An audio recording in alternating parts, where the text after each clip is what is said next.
благодаря ти супер много. Смисъл, да, наистина, имам собствено мнение за абсолютно за всичко и не се влияе мнението на другите хора. И това е супер много ме изкефи, че си го разбрала.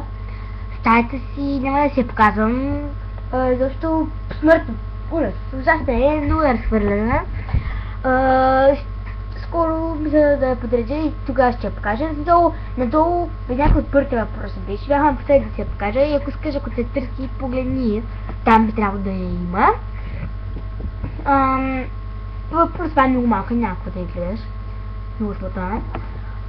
И да, и все пак мерси, че сме разбрала.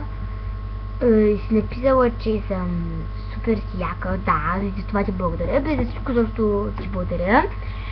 И може само да ми кажеш коя си, разбира се.